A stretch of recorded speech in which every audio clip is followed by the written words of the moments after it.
The next speech is in the English language, entitled Modern Scientific Discoveries in Support of Truth of the Holy Quran. Pidato selanjutnya yang akan dibawakan oleh Zahid Ahmad Khan, Sadar Qadha Board, United Kingdom.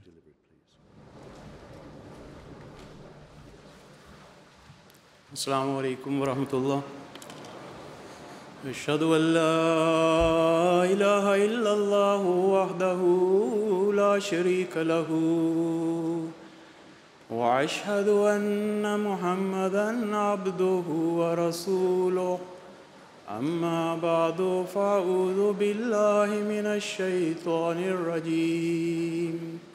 Bismillahirrahmanirrahim. هو الذي أرسل رسوله بالهدى ودين الحق ليظهره على الدين كله وكفى بالله شهيدا. Dialah yang mengutus Rasul-Nya dengan petunjuk dan agama yang benar agar dia menjadikannya unggul di atas segala agama. Dan cukuplah Allah sebagai saksi. Pimpinan sidang, para hadirin sekalian, pusat perhatian dari Jalsa Salanah kita adalah pidato-pidato dari Khalifatul Masih yang penuh hikmah dengan hikmah dan bimbingan bagi seluruh dunia. Adapun tema Jalsa Salanah UK tahun ini yang ditetapkan oleh imam kita tercinta adalah Al-Quran Suci, petunjuk hidup bagi umat manusia. Tidak diragukan lagi bahwa dunia tengah menghadapi banyak tantangan. Dan kini, lebih dari sebelumnya, manusia sangat membutuhkan panduan yang unik dan universal, yang tidak mengalami perubahan dan benar-benar ada.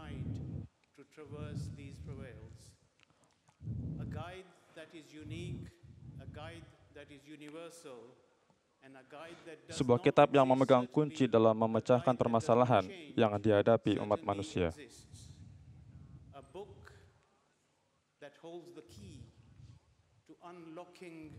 All the problems that humanity faces, because itself the book proclaims hudal linnasi wa bayyinatin min Al-Quran sendiri menyatakan hudal linnasi wa bayyinatin minal huda wal furqan, sebagai petunjuk bagi manusia dengan bukti yang jelas mengenai petunjuk dan pembeda antara yang benar dan yang salah. Sayangnya ada orang-orang yang tidak percaya pada kebenaran Al-Quran dan menolaknya. Bahkan seorang yang beriman pun telah menyingkirkannya dan tidak lagi menjadikannya sumber petunjuk di zaman ini.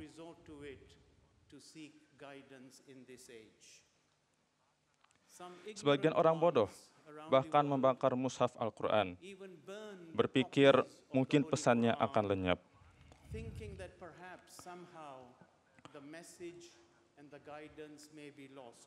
Namun hal itu tidak akan pernah terjadi.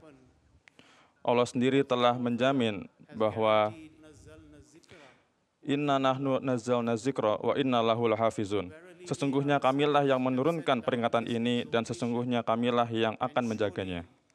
Surah Al-Hijr ayat 10. Sebagian orang berpendapat, bagaimana mungkin kitab yang diturunkan kepada seseorang yang buta huruf, yang hidup 14 abad lalu di padang pasir Arab, bisa menjadi kunci petunjuk bagi dunia yang katanya tercerahkan dan maju saat ini? How could he bring guidance for the world, for the present day world, which considers itself illuminated and the advanced age? But the beauty of Keindahan Al-Quran bukan hanya karena ia mengungkapkan kejadian masa lalu yang kala itu tidak diketahui dunia, tetapi juga karena ia menubuatkan bahwa masa depan akan membuktikan kebenaran dari setiap pernyataannya.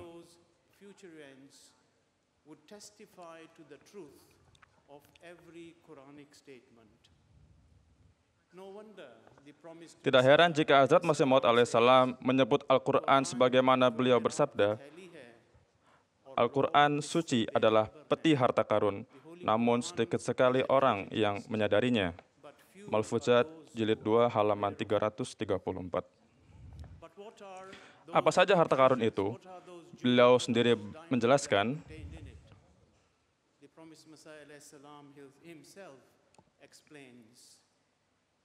जानना चाहिए कि dalam bahasa Urdu, Quran शरीफ का yang artinya जो हर एक mukjizat nyata dari Al-Quran suci yang dapat diperlihatkan kepada seluruh bangsa, dan dengan itu kita dapat membungkam siapapun, baik itu orang India, Persia, Eropa, atau Amerika, adalah kekayaan tanpa batas dari wawasan, kebenaran, dan kebijaksanaan yang dijelaskan dalam setiap zaman sesuai kebutuhannya, dan tampil sebagai prajurit bersenjata untuk membantah pemikiran zaman tersebut. और हर एक ज़माने के ख्यालात का मुकाबला करने के लिए मुसल्लह सिपाहियों की तरह खड़े हैं. The clear miracle of the Holy Quran, which can manifest itself to every people, and presenting which we can silence everyone, whether an Indian or a Persian or a European or an American, is the unlimited treasure of verities and insights and wisdoms which are expounded in every age according to its need, and stands as armed soldiers to refute the thinking of every age. Para hadirin sekalian, saya diminta untuk membuktikan kebenaran Al-Quran dari pendekatan ilmiah, untuk menunjukkan bagaimana penemuan ilmiah modern mendukung klaim-klaim yang telah disampaikan Al-Quran 1400 tahun yang lalu. Zaman yang katanya tercerahkan ini menuntut bukti empiris lebih dari sekedar teori atau logika. Ia menuntut bukti ilmiah yang berbasis pengamatan dan perhitungan.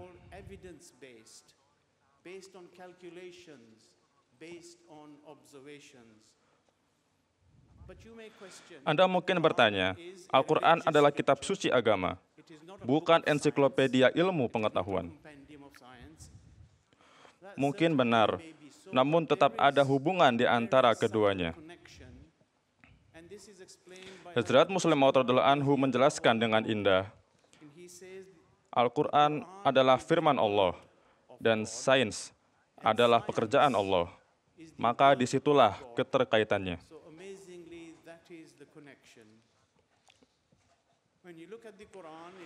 Mengejutkannya bahwa Al-Quran memuat konsep-konsep kosmologi, astrofisika, geologi, embriologi, arkeologi, dan yang lainnya.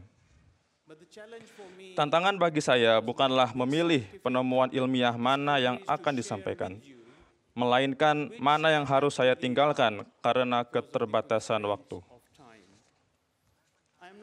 Saya bukan ilmuwan, bahkan jauh dari itu. Percayalah, saya tidak akan berdiri di sini dan memberikan kuliah tentang ilmu fisika. Seperti banyak dari Anda, saya merenungi ciptaan Allah, kesempurnaan ciptaan itu. Al-Quran suci dalam surah Al-Mulk menantang manusia untuk menemukan cacat pada ciptaannya. Hal tara min futur. Adakah engkau lihat suatu kekurangan? Profesor Abdus Salam, peraih Nobel, biasa berkata bahwa kesempurnaan alam semesta adalah kekaguman bagi para fisikawan. Tahukah Anda, Profesor Salam mengakui bahwa setiap kali ia menghadapi kebuntuan dalam pekerjaannya, ia selalu merujuk pada Al-Quran untuk mencari inspirasi.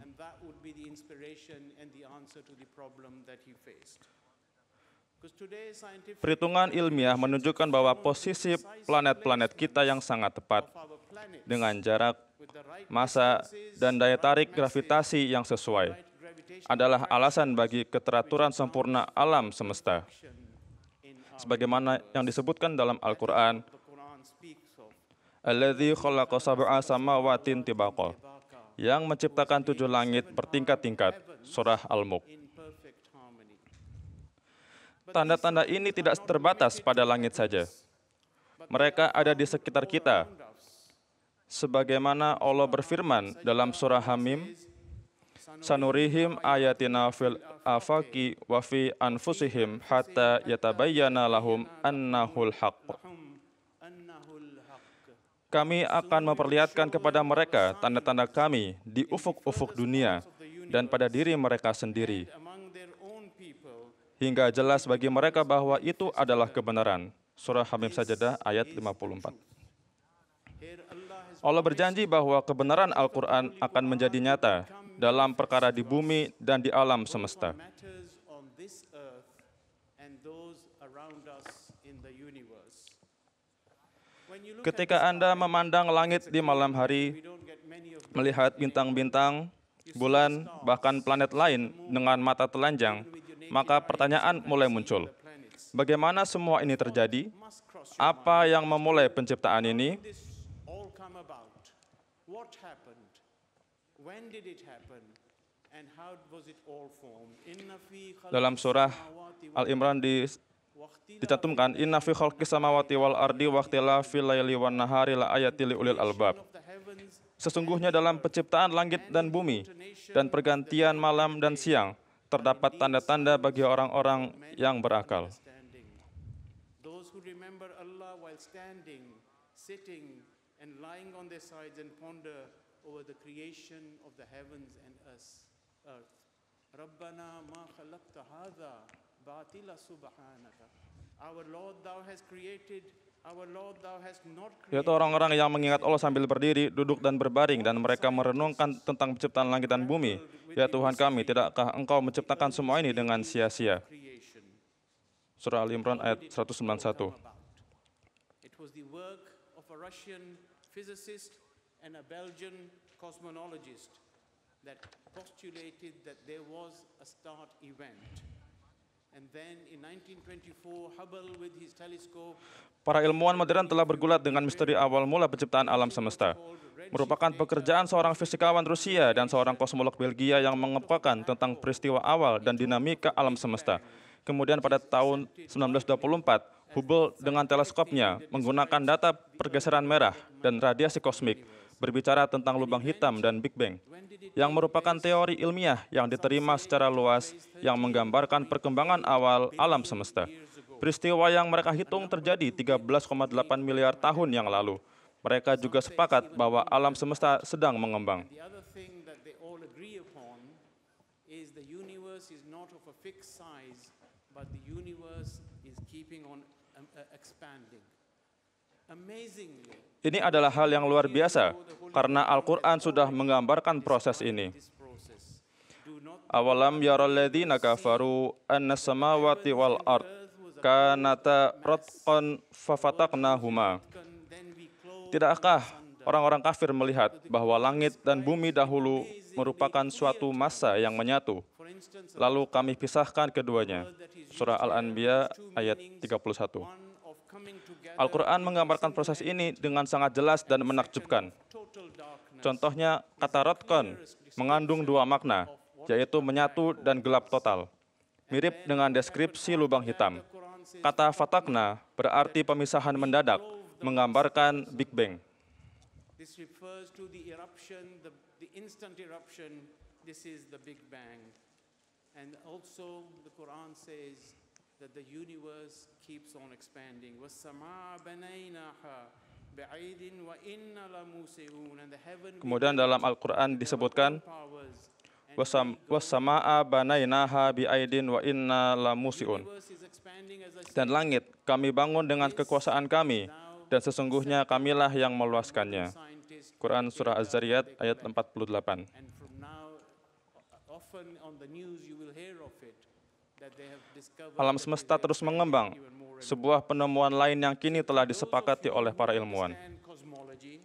The fact Bagi mereka yang memahami kosmologi, fakta bahwa penemuan ilmiah modern ini membenarkan apa yang dinyatakan Al-Quran adalah bukti tak terbantahkan tentang kebenaran Al-Quran suci. which is beyond doubt, this is beyond doubt now, ladies and gentlemen, that the truth of the Holy Quran is proved. Al-Quran menyebutkan peristiwa yang terjadi hanya sekali dan berlangsung miliaran tahun yang lalu. Millions of years ago, Selain itu, Al-Quran juga menyebutkan peristiwa lain yang terjadi setiap menit di seluruh dunia, is perhaps yaitu proses penciptaan yang berkelanjutan. part of the world. And what I am referring to is the process of creation, the early stages of a child's creation. The Quran vividly describes the stages of the creation. Contoh yang lain adalah mengenai tahapan awal Verse that I penciptaan shared seorang with anak. you is Al-Quran menjelaskan tahap-tahap perkembangan embrio secara rinci. ثُمَّ خَلَقْنَا النُّطْفَةَ عَلَقَةً فَخَلَقْنَا Kemudian kami jadikan air mani itu segumpal darah, lalu kami jadikan segumpal darah itu segumpal daging. Then we fashioned the clot into a shapeless lump. It took scientists 1,000 years after the revelation of the Holy Quran. Quran Surah Al-Mu'minun ayat ke-14. Para ilmuwan memerlukan waktu lebih dari 1.000 tahun setelah diturunkannya Al-Quran dan peralatan ilmiah modern untuk mengonfirmasi tahapan ini. Profesor Kate Moore, salah satu ahli embriologi ternama, mengakui bahwa temuan ilmiah modern kini mendukung klaim Al-Quran. Only one name I mentioned with you, Professor Moore, a leader in this field. The interesting thing is the words that the Holy Quran uses. Alaka, 3 meanings: a leech, a suspended thing, and a blood clot. Amazingly, Istilah yang digunakan Al-Quran secara akurat menggambarkan tahapan-tahapan tersebut. when you see them under high-powered resolution microscopes, if you were to see the Kata alakah memiliki 3 makna, yaitu lintah, sesuatu yang menggantung, dan segumpal darah. unseen matters. The question we need to ask is, how did the Holy Prophet sallallahu alaihi wasallam Secara luar biasa, ketiga deskripsi tersebut merupakan gambaran janin seperti yang terlihat melalui teleskop beresolusi tinggi. no CT scans, Jika Anda melihat gambar lintah dan janin di bawah mikroskop pemindai, Anda akan mengatakan bahwa keduanya terlihat sama. I'm always intrigued to see how the promised Messiah alaihi salam deals with these subjects. Hadirin sekalian, ini adalah perkara-perkara gaib. Pertanyaan yang seharusnya kita ajukan adalah, bagaimana mungkin Nabi Muhammad SAW mengetahui tahap-tahap ini, padahal saat itu belum ada mikroskop, belum ada CT scan, belum ada USG, bahkan belum ada mesin pencari seperti Google yang bisa mengungkapkan semua ini. Bukan hanya deskripsi samar, tetapi gambaran yang sangat akurat dan terperinci. Seperti biasa, saya penasaran bagaimana Hazrat Masih Maud alaihissalam menjelaskan hal ini. Dan benar, beliau memang membahasnya. Hazrat Masih Maud alaihissalam memberikan jawaban atas persoalan ini. Dalam Barahin Ahmadiyah, beliau menjelaskan 4 jalan bukti eksternal untuk membuktikan kebenaran Al-Quran. Mengenai jalan keempat, beliau menulis, और ना उसकी निस्बत अंदुल अक्ल ये गुमान जायज़ है कि उसने बज़रिया किसी दूसरे वाकिफ़कार के उन अमूर को हासिल कर लिया होगा. By matters relating to the unseen are meant matters which proceed from the tongue of a person about whom it is certain that their beliau menulis, expression is beyond his power. yang dimaksud dengan perkara-perkara gaib adalah hal-hal yang keluar dari lisan seseorang, padahal sudah pasti bahwa penjelasan itu berada di luar kemampuannya. Artinya, ketika hal-hal itu dibandingkan dengan keadaan pribadi orang tersebut, akan menjadi jelas bahwa hal-hal itu bukanlah sesuatu yang bersumber dari dirinya secara alami, dan tidak mungkin pula diperolehnya melalui pengamatan atau pemikiran. Bahkan tidak dapat dibayangkan bahwa ia memperoleh pengetahuan tersebut dari seseorang yang mengetahuinya. Allah has gifted us has many features. If you look at mountains, for instance, beauty in any landscape. Izinkan saya membagikan beberapa kebenaran tersembunyi lain yang ditemukan dalam Al-Quran. Dan saya ingin Anda mengingat baik-baik kata-kata Hazrat Masih Maud alaihissalam tersebut. Planet kita, yaitu bumi, yang Allah anugerahkan kepada kita, memiliki banyak keajaiban luar biasa. Mari kita mulai dengan pegunungan, sebuah keindahan yang dibentangan alam manapun. Bangsa Arab pada masa Nabi Muhammad SAW memiliki banyak kepercayaan yang tidak berdasar. Sebagai contoh, mereka mengira bahwa gunung adalah tiang-tiang yang menopang langit. Namun Al-Quran menyebutkan berbagai fakta geologi tentang gunung. Seperti dalam ayat wal jibala autada, dan gunung-gunung sebagai pasak. Surah An-Naba ayat 8. Penggambaran pasak di sini seperti pasak tenda. Bagian yang lebih besar dari pasak itu tertanam di dalam tanah, sementara hanya sebagian kecil yang terlihat di permukaan. Demikian pula, gunung memiliki akar yang sangat dalam, yang menjulur jauh ke lapisan dalam bumi. Para ahli geologi menyatakan bahwa akar gunung dapat mencapai lebih dari 100 km dalamnya, dan mereka menggunakan istilah pasak atau tiang, persis seperti yang Al-Quran gunakan. Akar ini pun memiliki fungsi khusus sebagaimana Al-Quran menjelaskan, "Waja'alna fil ardi rawasiya an tamida bihim." Dan kami menjadikan di bumi gunung-gunung yang kokoh agar bumi itu tidak berguncang bersama mereka. Penemuan ilmiah modern menggambarkan peran gunung, yang dengan akarnya, gunung mencengkeram lempeng-lempeng kerak bumi, yang terdiri dari lempeng-lempeng yang terus bergerak.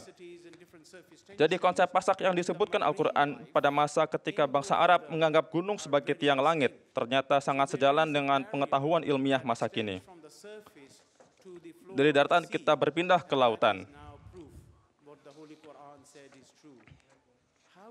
Dalam surah Al-Furqan ayat 54 disebutkan, "Dan dialah yang mengalirkan dua lautan, yang ini tawar dan segar, dan yang itu asin dan pahit, dan dia jadikan di antara keduanya pembatas dan penghalang yang kokoh."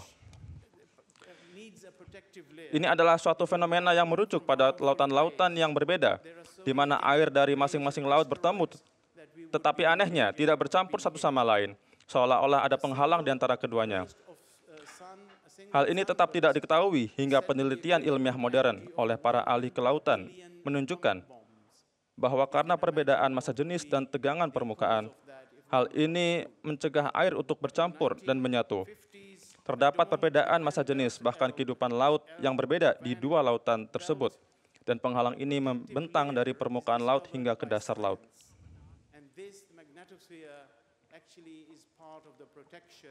Di sini kita melihat seorang manusia yang hidup di padang pasir dan bertafakur di dalam gua, justru mengungkapkan fenomena tentang air laut dan lautan. Banyak kondisi yang telah Allah ciptakan untuk mendukung kehidupan kita di bumi, meskipun tampaknya manusia justru berusaha merusaknya.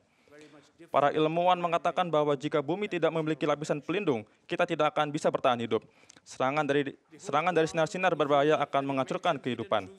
Jika Anda datang kepada saya untuk menjalani ronsen, saya akan meninggalkan ruangan saat pengambilan gambar untuk menghindari paparan sinar tersebut. Namun sinar itu tidak sebanding dengan sinar gamma dan sinar lainnya di luar angkasa yang jauh lebih merusak. Lalu ada juga ancaman asteroid yang dinginnya ruang angkasa yang sangat ekstrim. Sebaliknya, ada pula bahaya dari satu letusan matahari yang memiliki energi setara 100 miliar bom atom. Sebagaimana Al-Quran menyatakan, "Dan kami jadikan langit itu sebagai atap yang terpelihara, namun mereka berpaling dari tanda-tandanya." Surah Al-Anbiya ayat 33. Pada tahun 1950-an, sebuah lapisan pelindung berbentuk kubah yang dikenal sebagai sabuk Van Allen ditemukan untuk pertama kalinya. Inilah kubah, inilah atap yang melindungi kita dan berbagai sifat unik hanya ada di bumi kita. Dengan bahasa yang begitu jelas, kita diberitahu tentang perlindungan ini, sesuatu yang tidak diketahui manusia hingga penemuan ilmiah baru-baru ini mengungkapkannya. Tetapi manusia tidak bersyukur dan menolak untuk menerima kebenaran Al-Quran. Al-Quran suci memiliki keunikan karena menyebutkan kebenaran-kebenaran tersembunyi dari peristiwa-peristiwa masa lalu yang tidak disebutkan oleh kitab-kitab sebelumnya. Ada satu peristiwa yang memang juga disebutkan dalam kitab suci lainnya, namun di sana hanya disebutkan sebagian. Saya merujuk pada peristiwa keluarnya Bani Israel dari Mesir, melarikan diri dari seorang penguasa tirani, yaitu Fir'aun. Injil menggambarkan peristiwa terbelahnya laut, sebuah mukjizat yang juga digambarkan dalam set film Hollywood, dan tenggelamnya Fir'aun yang mengejar mereka. Namun di dunia tidak menyadari bahwa ada mukjizat yang lebih besar dan hanya disebutkan dalam Al-Quran. Dalam surah Yunus ayat 92-93 kita membaca, ketika Fir'aun hampir tenggelam, ia pun beriman dan tunduk kepada Allah.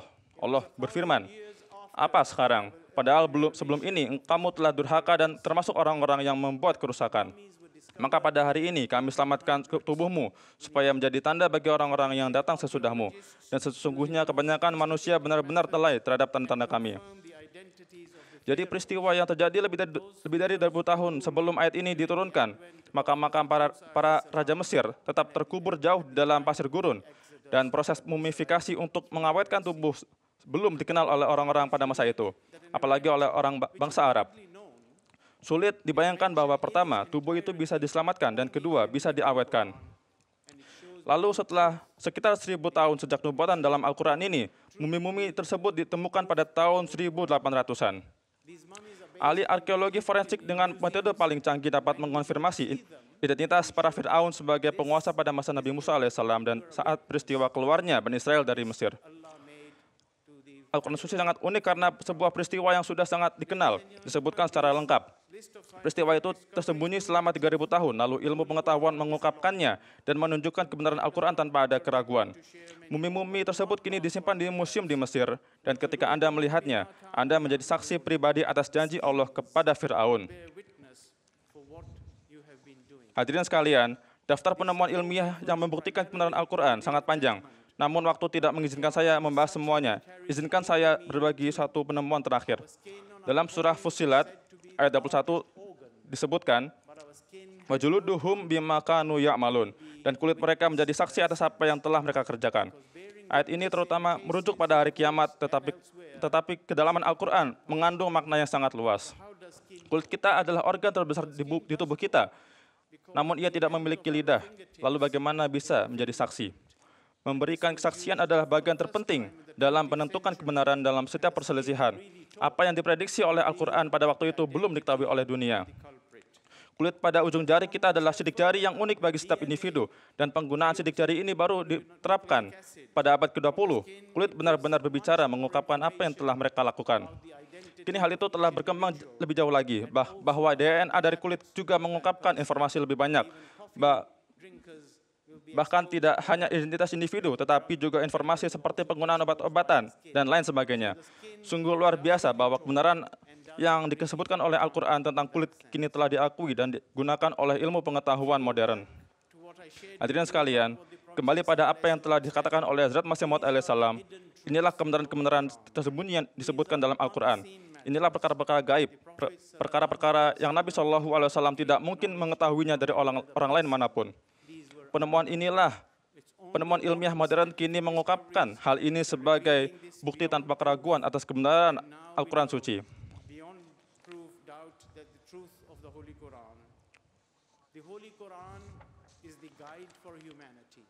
Al-Quran adalah petunjuk bagi umat manusia, dan jika manusia ingin mendapatkan keselamatan, maka caranya adalah dengan mengikuti ajaran Al-Quran. Wa'tasimu bihablillahi jami'an wa la tafarraqu. Yang artinya, berpeganglah kalian semua kepada tali Allah dan janganlah bercerai-berai. Wujud lain dari tali Allah itu ada di antara kita, yaitu dalam bentuk khilafah.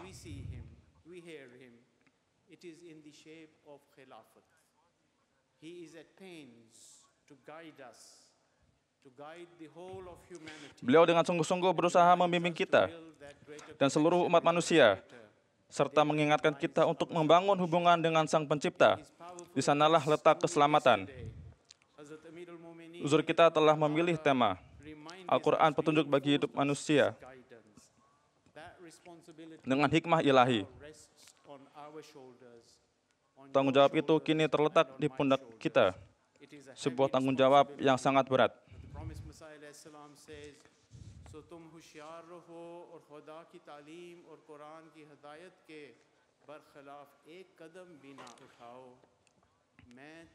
Saya tutup dengan kata-kata dari Hazrat Masih Maud alaihissalam dalam bahasa Urdu yang artinya, waspadalah setiap saat dan janganlah melangkah satu langkah pun yang bertentangan dengan ajaran ilahi dan petunjuk Al-Quran.